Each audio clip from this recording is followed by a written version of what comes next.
Lena almost didn't go. She stood in front of her bathroom mirror for a long time that evening, holding the envelope in both hands, looking at her reflection and asking herself if she was making a mistake. The envelope was worn at the edges because she had been carrying it for 7 months.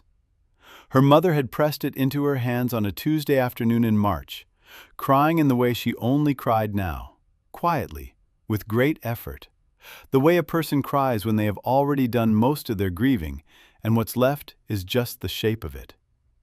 "He wrote it before the last operation," her mother had said.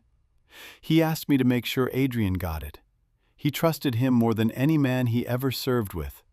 Please, Lena, I can't go myself.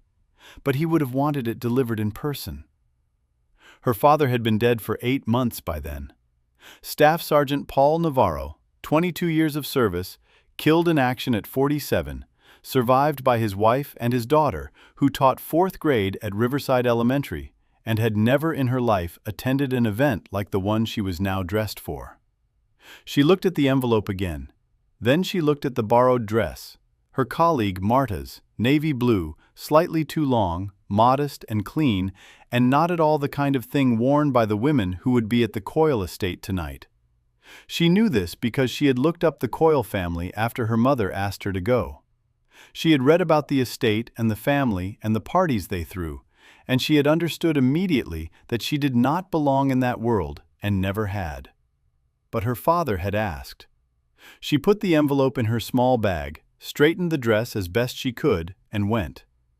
The Coyle estate was 40 minutes from the city, through roads that got quieter and darker and more expensive looking as she drove. The gates were open when she arrived, flanked by men in dark suits who checked her name against a list. She heard one of them say something quietly into an earpiece, and she felt a flicker of humiliation, preemptive, the specific embarrassment of being checked against a list and found to be a lesser entry. But they let her in. Her father's name had been on the invitation Adeline Coyle had sent. His name, not Lena's, because Adeline had not known he was dead when she sent it. Lena had called to explain, and Adeline had said, with the brisk efficiency of a woman who managed complicated situations, that of course she should come in his place. The general would want to receive the letter personally. The house was lit from every window. Cars lined the circular drive. Through the tall glass of the entrance, Lena could see the moving shapes of people in formal dress, and she felt her chest tighten the way it did before difficult things, like parent-teacher conferences, with the parents who looked at her like she was a problem to be solved. She went in anyway. Her father had asked. The entrance hall was marble and crystal, and the particular smell of money, which Lena had always thought was mostly fresh flowers and expensive candles, and the absence of any smell that suggested effort. A woman in a dark dress took her bag to check it, and Lena said, quickly, that she needed to keep it, because she had something she needed to deliver tonight. The woman looked at her bag, small, cloth, very clearly not a clutch, and her expression was professionally neutral in a way that was worse than an open reaction. Lena held her bag against her side and walked into the party. The main room was full. Lena counted, without meaning to, the way she counted things when she was nervous, a habit from childhood, her father's habit. He had always counted things, steps and tiles and ceiling panels. He said it kept you grounded when the world was moving too fast. She counted 22 women in evening gowns of various colors. She counted the chandeliers, 4 of them. She counted the exits, 2 visible ones, a third probably behind the service door near the far wall. She was the only person in the room wearing navy blue. She found a position near the windows and waited. Adrian Coyle had not arrived yet. She knew his face from photographs. Square jaw, dark hair beginning to go silver at the temples, the kind of face that looked like it had been tested by things most faces hadn't. 3 stars on his collar in every photo. She just needed 5 minutes, long enough to put the envelope in his hands and say what her mother wanted her to say. Then she could leave. Around her, the room moved in its own current. She watched the women, beautiful, polished, laughing with the particular ease of people who had grown up in rooms like this. and she felt something she did not like feeling, which was invisible. Not ignored, invisible. The specific sensation of being in a room where the architecture communicated that you were not the intended occupant. She straightened her spine. Her father would have told her to stand straight. He always had. You earned your place anywhere you stand, Lena. Don't apologize for being in it. She was trying to remember how to believe that when she heard the voice. You're the Navarro girl. She turned. The woman standing beside her was elegant in the way that requires daily maintenance. Perfectly set hair, a dress that had been fitted, not bought, jewelry that was real in the specific, quiet way expensive jewelry was real. She was perhaps 65, and she had Adeline Coyle's name in the way that certain women had names, as though it were a title rather than an identifier. Yes, Lena said. Lena Navarro. I was asked to— I know why you were asked, Adeline said. Her voice was not unkind. It was something more precise than that. Your father served with my son. He died honorably, and I'm sure it was a great loss to your family. It was, Lena said. Adeline looked at her for a moment with the appraising attention of someone assessing a situation. I want to be direct with you because I find directness more respectful than pretense. Tonight is an important evening for my son. His return has been anticipated by a great many people, and there are matters of some significance to be discussed. She looked briefly at the women in the room, then back at Lena. I'm sure you can appreciate that his attention will be needed in other directions tonight. If you leave the letter with me, I will make certain he receives it. Lena looked at the envelope in her bag. She thought about her mother in March, crying quietly on the couch, pressing the envelope into her hands. She thought about what her father had asked. He addressed it to General Coyle personally, Lena said. I promised to deliver it in person. Something shifted in Adeline's expression. Not anger exactly, something colder. Miss Navarro, she said, and there was a particular quality to the way she said the name, a weight applied to it, as if it were an illustration of its own point. I understand your intentions are sincere, but there is a certain reality to an evening like this that I think you may not have encountered before. These women, she gestured subtly at the room, have been cultivated for this occasion. They are from families that move in circles that align with my son's future. I'm sure you understand that a fourth-grade teacher from the East Side, however lovely, is simply not what— Mother! The room went quiet. Lena turned toward the entrance. He had arrived without announcement, and the room had registered it anyway, the way rooms register certain presences, a shift in the air, a collective reorientation of attention.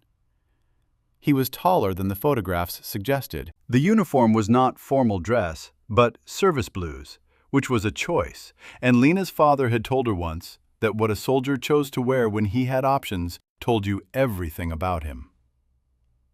General Adrian Coyle stood in the entrance of his family's home, and he was looking directly at his mother. His face was not angry. It was something quieter than anger, and in Lena's experience, quiet was often more serious. Adrian, Adeline said, and her voice had not changed at all, which was itself a kind of composure Lena recognized as practiced. I didn't hear you arrive. I know, he said. He walked into the room.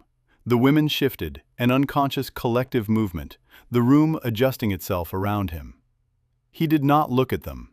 He was still looking at his mother, and his expression said that he had heard enough of what was said to understand the shape of it, even if not every word. I heard my name, and I heard the word simply. We were just talking, Adeline said. I'm sure. He stopped. He looked at Lena then, fully, the way the photographs had suggested he looked at things, like he was actually seeing her rather than processing her. You're Lena Navarro, he said. She felt her throat tighten. Yes. Paul's daughter. Yes. Something moved across his face that he did not try to hide. It was grief, recognizable in the specific way of someone who has already processed the news, but for whom it surfaces unexpectedly in moments like this, when the absence becomes concrete again. He breathed through it, visibly, and she respected him for not looking away from it. "I'm glad you came," he said. His voice had changed from the one he had used with his mother. It was simpler, more direct. "I've wanted to reach out to your family. I didn't know how to do it without it seeming like something it wasn't." "My mother wanted me to bring you something," Lena said. She reached into her bag and took out the envelope. "He wrote it before the last operation. He asked her to make sure you got it." Adrian looked at the envelope. He did not take it immediately. He looked at it the way you look at something you have been waiting for and did not know you were waiting for until it appeared. Then he took it, carefully, with both hands, and the care with which he held it told Lena everything her mother had needed her to know about whether it had been worth coming tonight. Subscribe right now, because what's in that envelope changes everything that happens next. He held the envelope for a long moment without opening it. Around them, the room had the particular quality of a room that is pretending not to pay attention while paying very close attention. The women in their evening gowns had not dispersed.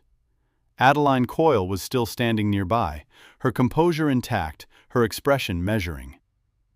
"Come sit with me," Adrian said to Lena. Not a question, not quite a command. The specific tone of someone who is accustomed to being obeyed but is choosing to make a request.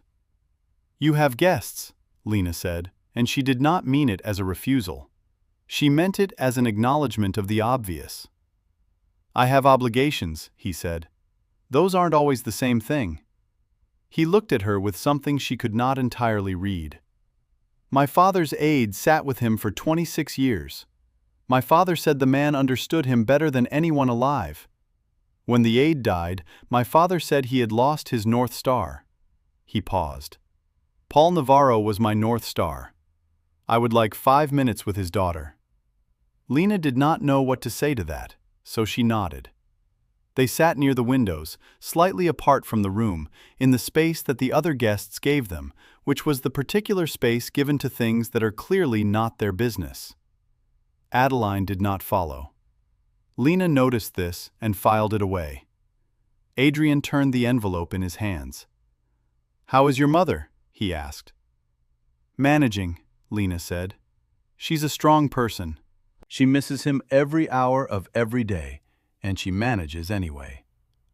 "That sounds like someone he would have married," Adrian said quietly. "He talked about her constantly," Lena said. "And about you. He respected you more than anyone he ever served with. He used to say that you were the best man he had ever seen in a situation where being good was expensive." Adrian looked at her. "He said that?" "Often." She paused. "He said a lot of soldiers were good when it was easy. You were good when it cost you something." He was quiet for a moment. Outside the windows, the grounds of the estate were dark and very still.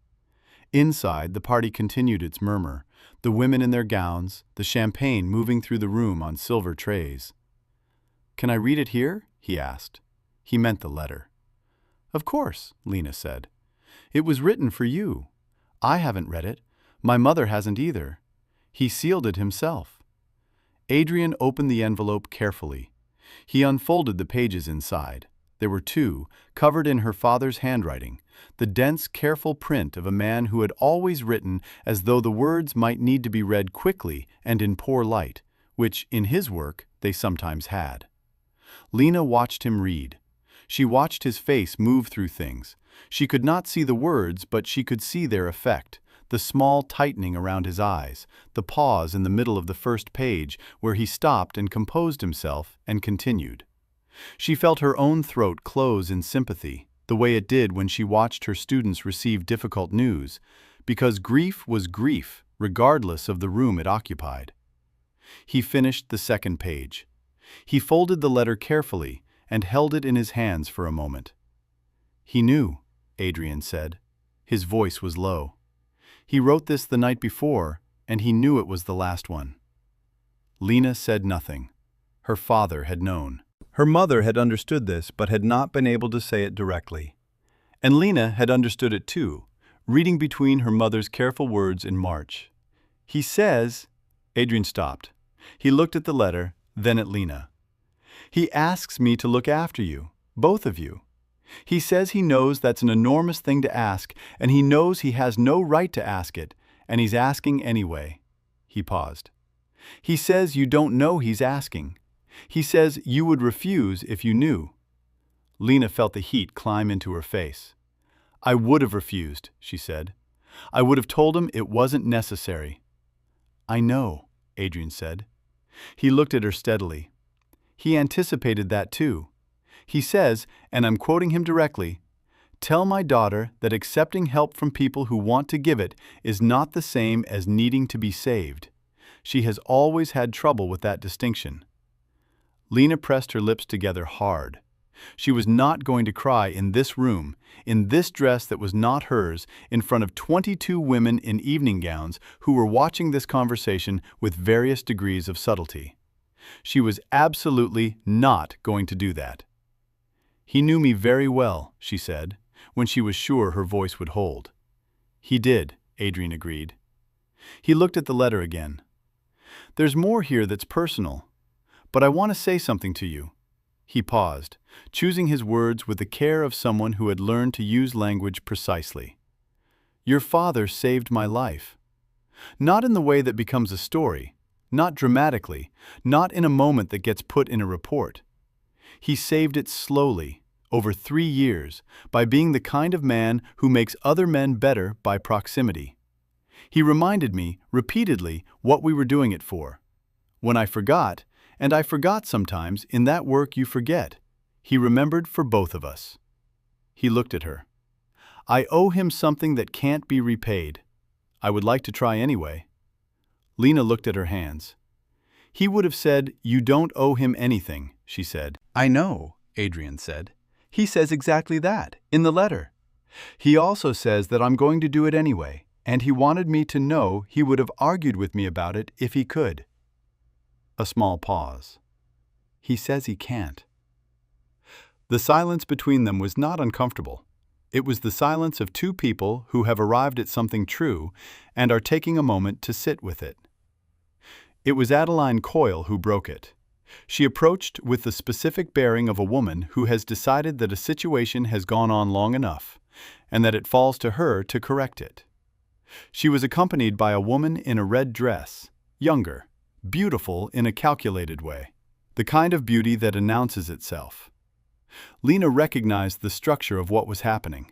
She had seen it in classrooms, in offices, in every room where someone wanted to displace someone else and had decided to use status as the instrument. Adrian, Adeline said, I don't want to interrupt, but Diana has been waiting to speak with you. Her father's appointment on the oversight committee. Mother, Adrian said. He did not look up from the letter he was carefully refolding. Is something that directly affects your position, and she's only here for the evening. Mother. This time he did look up. His voice was still quiet. Lena had noticed that about him. He did not raise his voice when he wanted something to stop. He went quieter. I heard what you said to Miss Navarro when I arrived. Adeline's composure held. We were simply discussing the evening. You told her she was not what was needed tonight, Adrian said. You told her she was from the wrong circles. You told her she was simply not. He stopped. He put the letter in his jacket pocket, carefully, over his heart. Paul Navarro spent 22 years in service to this country. He spent the last 3 of them making sure I came home. He died 8 months ago, and his daughter drove 40 minutes tonight to deliver a letter he wrote the night before the operation that killed him, because he trusted me enough to ask. The room was extremely quiet. Diana in the red dress had taken a small step backward. The champagne tray nearby had stopped moving. She is the most important person in this room tonight, Adrian said, and I would appreciate it if you would remember that. Adeline looked at Lena.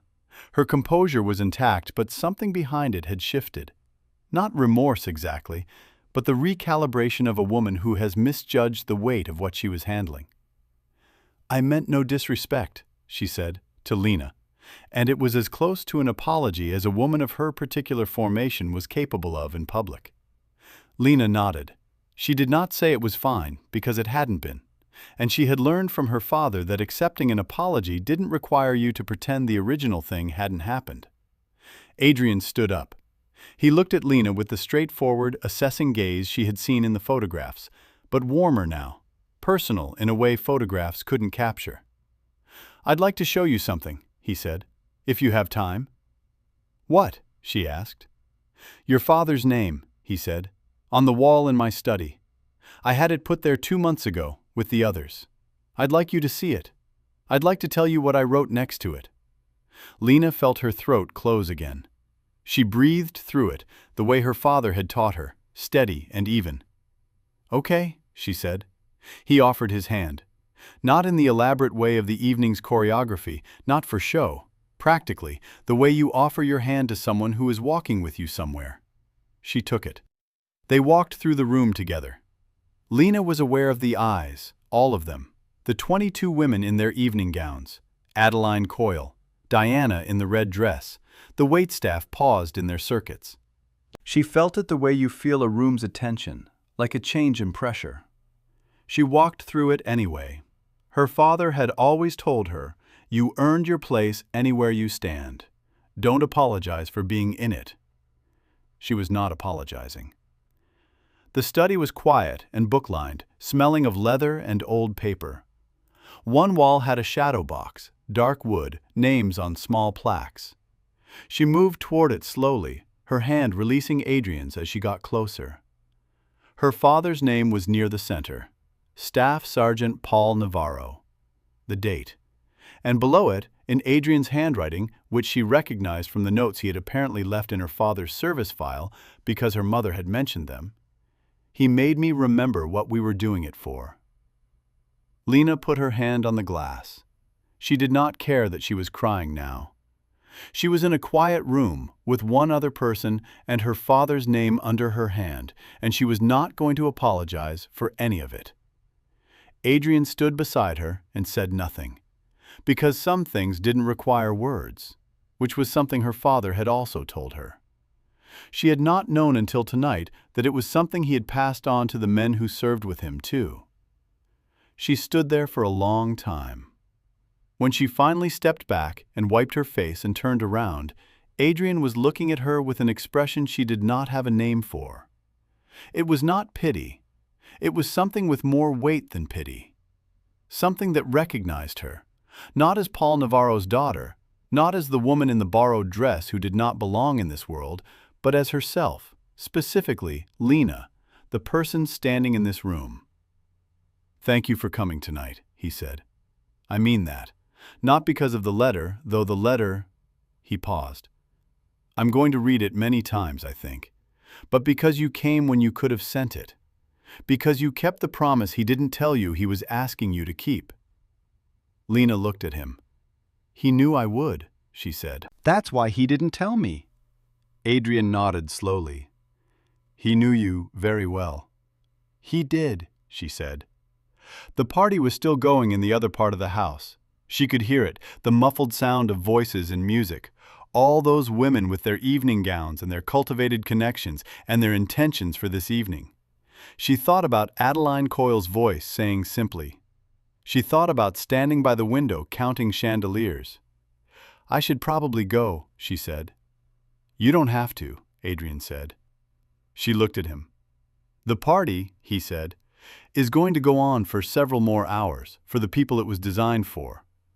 But I was considering leaving." He paused. "I know a place that's open late. They have terrible coffee and very good pie, and nobody is wearing a formal gown. I would like to tell you more about your father, if you'd like to hear it. There are things he did that should be said out loud to someone who loved him." Lena was quiet for a moment. She thought about her mother in March, pressing the envelope into her hands. She thought about 40 minutes on a dark road with a letter she had carried for 7 months. She thought about the wall in front of her and her father's name and the words Adrian had written next to it. And she thought about what it meant that he had written them before tonight, before she arrived, before any of this, just because it was true and it needed to be said somewhere. "Terrible coffee and very good pie," she said. "The coffee is genuinely terrible," he confirmed. "I should be honest about that." She almost smiled. It surprised her, the almost smile, the way it came from somewhere she hadn't expected, genuine and sudden, the way her father used to make her smile, sideways and real. "Okay," she said. They went back through the house together. Through the study door, down the hall, into the entrance of the main room where the party was still turning in its orbit. The women, the champagne, the chandeliers. Adeline coiled near the fireplace, speaking to someone, her composure fully restored. Lena collected her bag from the woman at the entrance. She and Adrian walked out through the front door and down the steps into the October night, where the cars were still lined up on the drive and the sky had gone fully dark and the air smelled like autumn, clean and cold and moving. They walked to his car.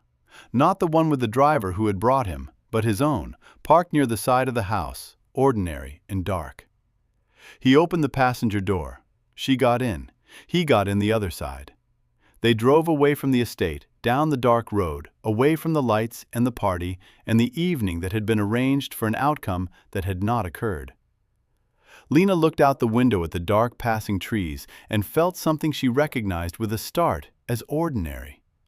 Not relief exactly, and not happiness, not yet, because happiness was further away than one evening, but ordinary in the best sense of the word, the particular texture of being in a car, going somewhere with a person you have only just met and already know something true about.